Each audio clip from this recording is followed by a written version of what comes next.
So next on stage, we have real-time visuals and retail, a case study in creative innovation. And I welcome Nils Pormman, Director of Content and Workflows from Dandelion and Burdock, and Laura Frank, Executive Director of Framework on stage. Please, the stage is yours.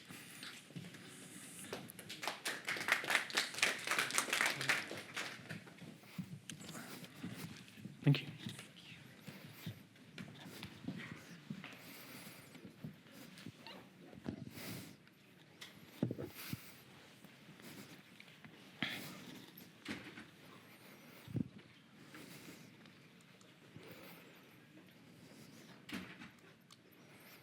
Good morning, everyone.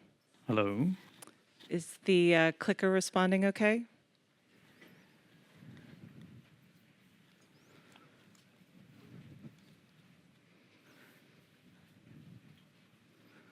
I think it is. Yes.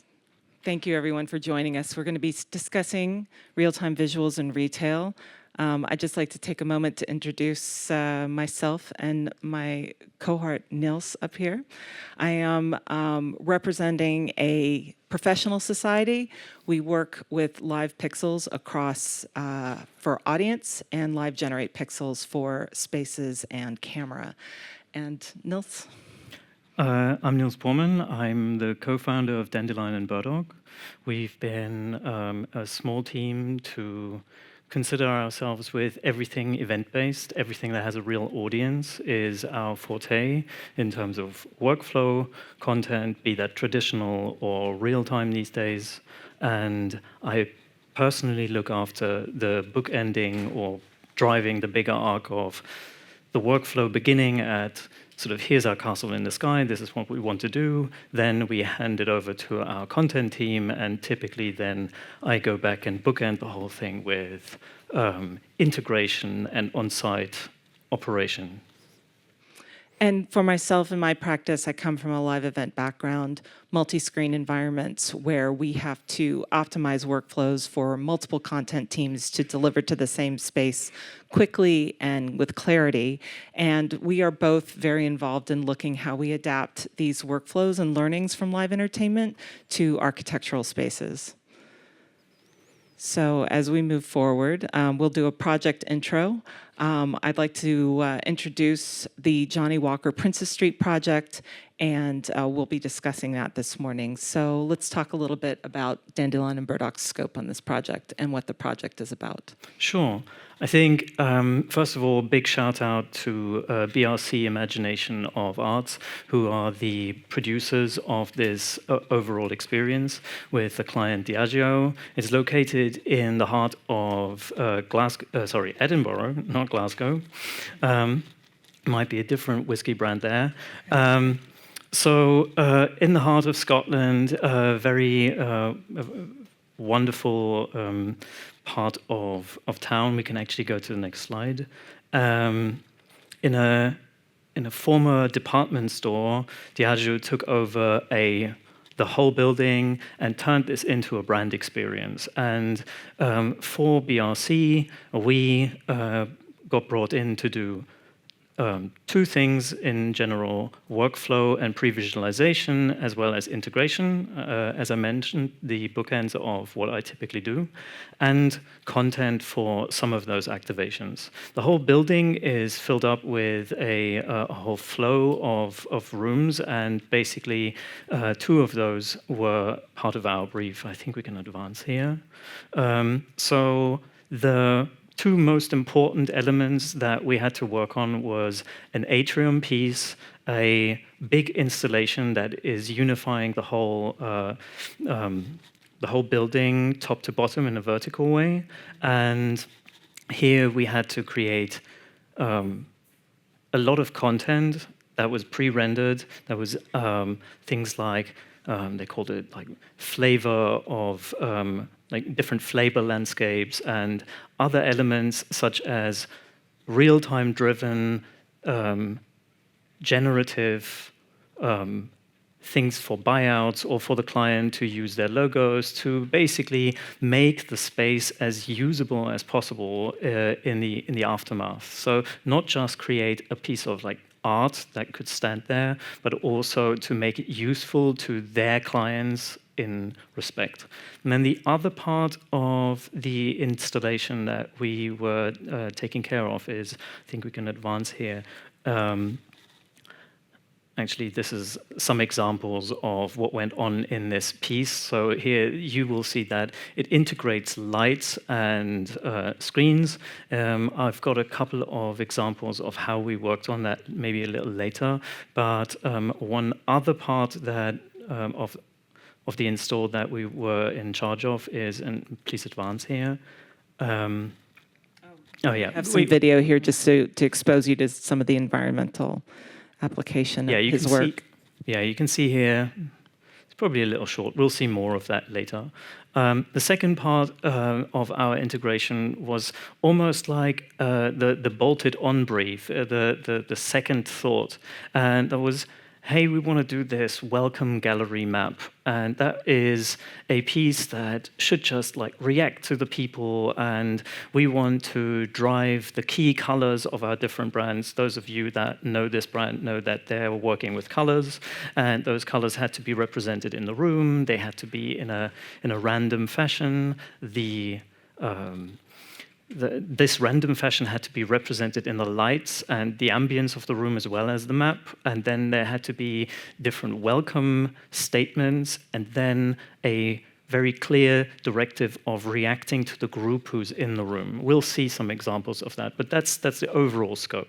And I just want to call out, because I think this is something everyone can relate to. There is a project scope, and then there's maybe an oh, by the way, that really takes a lot of thought and effort in a way that may not have been anticipated at the beginning of the project. Yeah, and just staying here for a second, I think this is, for us as Dandelion and Burdock, this is what we would call a golden nugget project. A project that is effectively arching from the workflow and the interactive side into the content production side, because there we can really help to understand the brief. There's only one team that needs to understand that brief to that depth, and also we can bookend those hooks. How do we drive those interactions? So we would call that a golden nugget.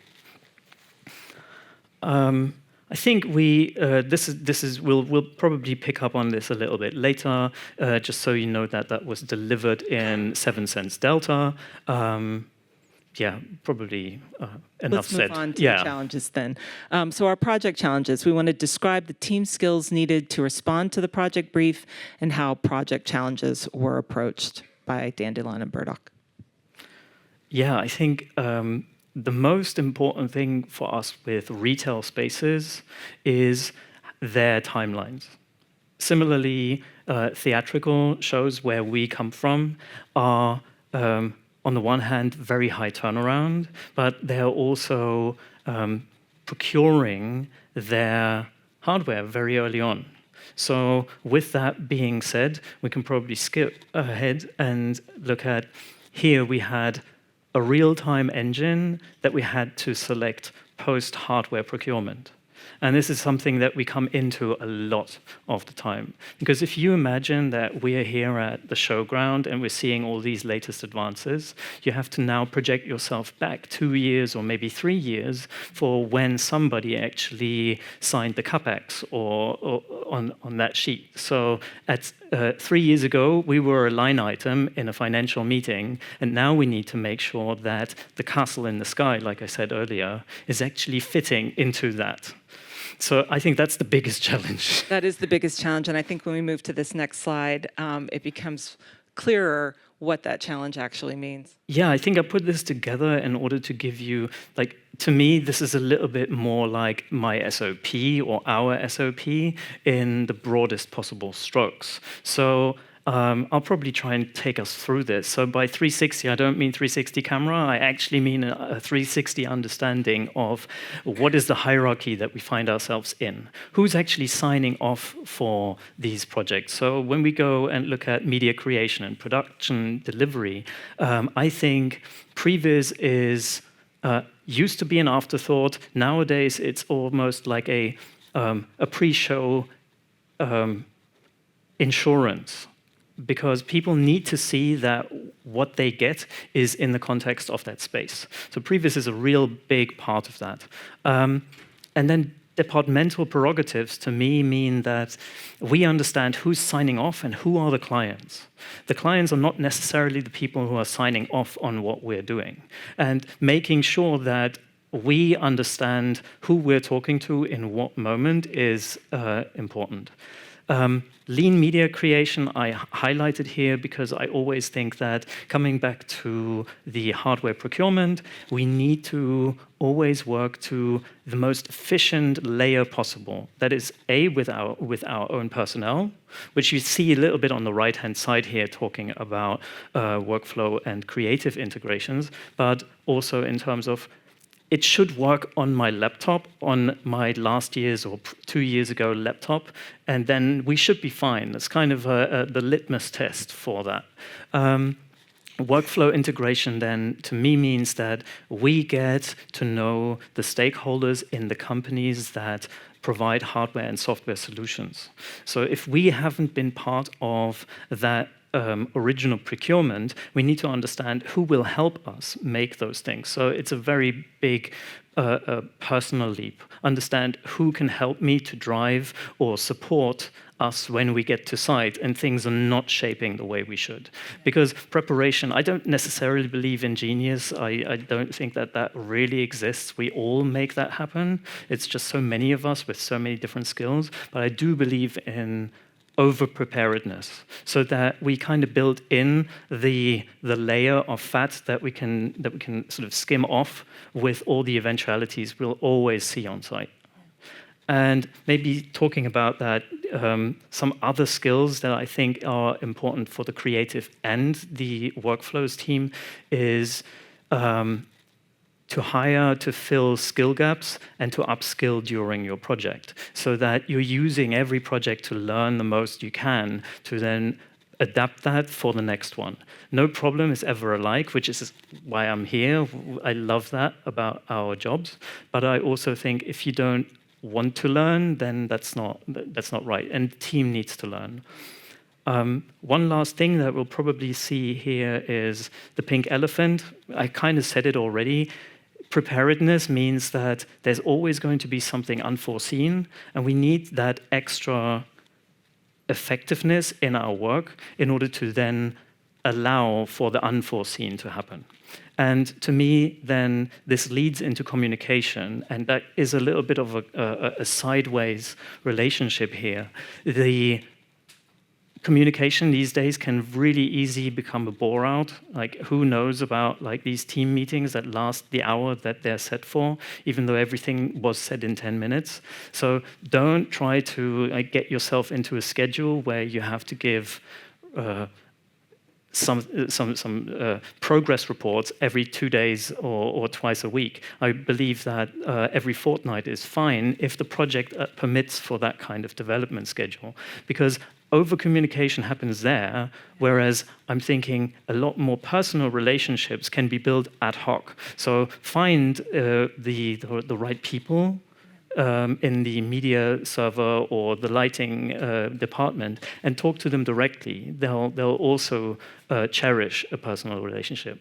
There's a lot of rich points in the slide, and given our time, we go very deep here, probably spend the rest of our time on this slide, but I just want to try and summarize it, because the important takeaways here, you bring up communication, we can almost wrap that back to the beginning and go back to previs, because I always find it very confusing. We spend so much time talking about a visual thing, and previs, to me, short circuits that, and we can have a visual communication platform to talk about what we're doing together and make sure that we're on the same page. And while that, you're investigating your partnerships outside your team. It's not only internal team building, but it's that communication and building out your team, like you said, horizontally into the whole project team structure, and being able to communicate effectively and build those relationships so that you elevate each other's success because you're aware of their needs. Yeah, the beauty of us being a small team is also that we're coming in. We can we're in the line of fire, but we can also get fired from the next one.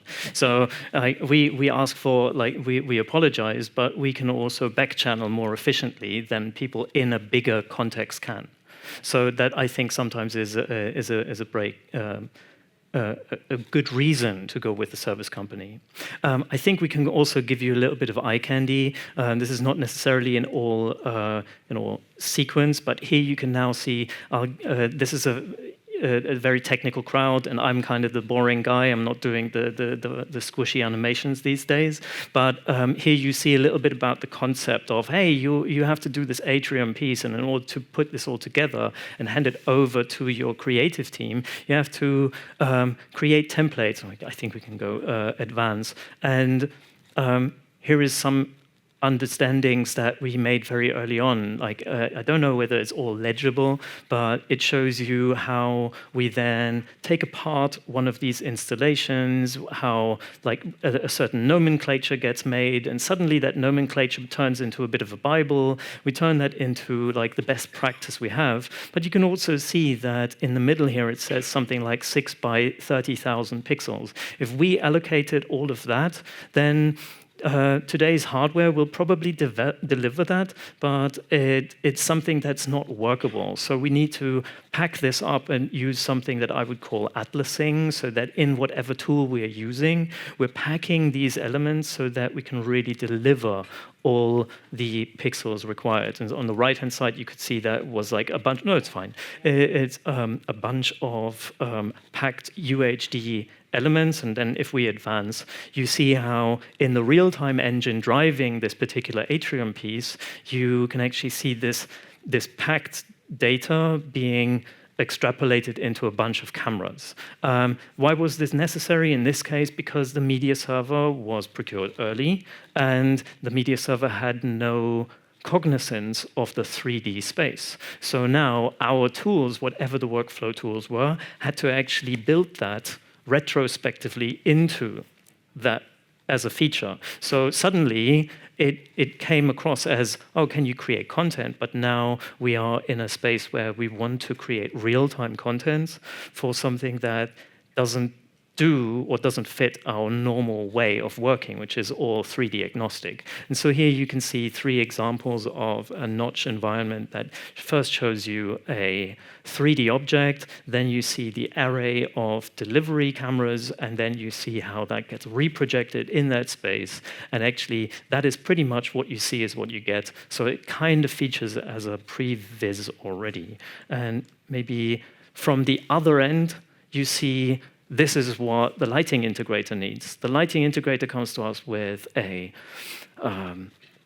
challenging sheet. So talking about challenges still, like it's mainly discipline, and we'll come back to this, but understanding this is what we need to deliver as pixel accurate elements. And so in the next slide, you can see how that looks just as boring, but on the left-hand side, you can see our replication of that sheet in a pixel accurate element. And then on the right-hand side, you can see how that gets drawn into the 3D space of each of these frames. Again, that's preparation, but it then combines into a small, very, very small pixel space. So that whole installation minus all the high-resolution screens is only 84 pixels wide. And in the next slide, I think we have an example of this. So I think this is a video. Yeah, I hope this renders okay. But in fact, we actually created a pre-visualization 3D tool. Like this bit here in the center was originally something that you could interact with. So all the interactivities that were part of the brief for the atrium actually turned into something that in this HD raster, you could orientate yourself around in, and the lighting director could basically use the logos as though they were gobos, for example. And then in this one, this is sort of ticking off another part of that brief. It's repurposing existing video that the client had in their library and in their like archives. So they would want to like take videos from different times of the brand history and then repurpose them into the space. And here you then see how that like there were different presets to do that. And then very briefly, this is also a little video, and we'll maybe dive into it. Or this shows you all the aspects of what was part of outlining the brief for the world map. So this was a very, very quick dive, but you saw color changes, you saw the world map animate, you saw our debugging frame counters in there, and then you see how we're landing on something that is actual content inside the media server. So what you saw was the real-time engine handing over to a media server calling for an archive piece in this case. So there's a lot going on. Which leads us to our next question, to really get into that interactivity and talk about what the goals as they were presented to your team for guest interaction and how that impacted the shape of the team's work. Yeah, I think the overall question is, who is our client and who are we interacting with? Because that, like, for us, interaction is, it could be, oh yeah, I'm standing in front of a screen, I'm moving some pixels around, and we've all seen a lot of examples of people interacting with an LED screen directly. But that's not necessarily the narrative. The motivation is more important for that interactivity. So what we try to do, and this is what the slide about the 360 was more about, is what is the purpose of our of the piece. So in case of the welcome gallery, the world map, you want to regulate the people flow. You want to regulate how we are readying the next rooms. As I said, it's a whole department store of rooms, and it's a walkthrough experience. So people learn about whiskey, and they get brand associations. So if they are not already, they're supposed to fall in love with the brand. And we are in service to that. So our interactivity takes the second seat. Like, I would like to say we're service first and hardware second, and in a similar way, interactivity is who do we interact with in order to promote what the brand experience needs, not necessarily interactive overall. And I think, I know we wanted to spend some time in this slide particularly because I think the team took a very interesting approach, not only Dandelion and Burdock, but BRC, in what interactivity meant for the audience arriving into this space, because it's a real guided experience, which I think brings a lot of richness, because I think the expectation is interactivity automatically makes sense to the audience. Yeah, and as you say. Yeah, and here we have an example where the audience is trained on their interactive experience without them knowing they're being trained on how to use these tools, essentially. Yeah. Absolutely, and we need to consider what that interactivity looks like for the individual operators, because in the end of the day, there will be an SOP for the people that have to operate our venue on a day-to-day basis. So the guy you see here holding the tablet is actually the host for that particular group. And I like the idea of a group because it's neither an individualized or perfectly personalized experience, because no matter how many goggles we are all wearing, I don't think that the most memorable things are happening when you are watching your stereoscopic thing or your TV at home by yourself. It's when you can still see the white in each other's eyes. Like, for me, a group is that kind of like 3 to a couple of dozen people where you're still having a communal relationship, even if that is, like in this case, the